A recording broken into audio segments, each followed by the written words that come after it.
नमस्कार. आपल्या सगळ्यांचे महाराष्ट्र सोशल न्यूज चॅनलमध्ये हार्दिक स्वागत. चला वळूया तर एका नवीन बातमीकडे. आजची बातमी.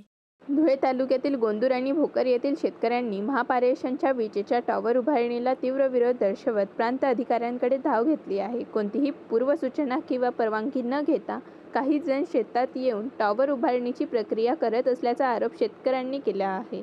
महापारेषणच्या टॉवरचे काम तातडीने थांबवावे, अन्यथा आत्मदहन करण्याचा इशाराही शेतकऱ्यांनी दिला आहे. काही दिवसापासून आम्ही गोंदूरचे, निमडाळ्याचे, वाडीभोकरचे काही शेतकऱ्यांना शेतांमध्ये काही अज्ञात इसम फिरताना जाणवले.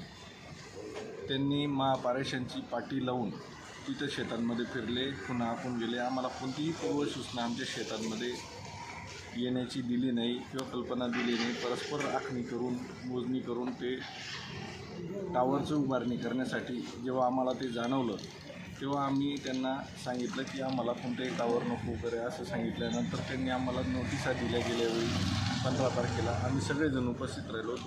त्या दिवशी प्रांतसाहेबांची बैठक असल्यामुळे ती झाली नाही, तर आज ती सुनावणी झाली 21 तारखेला. कोणत्याही शेतकऱ्याची मनस्थिती या टावरांना जमीन देण्याची अजिबात नसून ते परस्पर आम्हाला धमकावत आहे, खोटं बोलत आहे. शेतकऱ्यांमध्ये प्रचंड भीतीचं वातावरण आहे की पोलिसां थ्रू, कलेक्टरकडनं आदेश येणार, असं होईल आणि तुमच्या जमिनी या द्याव्याच लागतील. महापारेषणच्या आडे लपून आवादा एनर्जीवाले आम्हाला तिथं वेळोवेळी धमकवत आहे. प्रत्येक शेतकरी भयभीत झालेला आहे. तर आम्ही त्यानुसार आम्हाला जमिनी देण्याचं आम्ही सक्त विरोध प्रांतसाहेबांकडे सुनावणीमध्ये सगळ्यांनी एकामुखाने केलेला आहे. तरी आवादा एनर्जीवाले आम्हाला कुठलेही उलटसुलट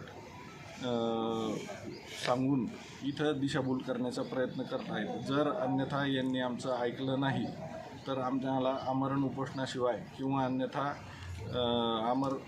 आमरण उपोषणाशिवाय आम्हाला पर्याय नाही.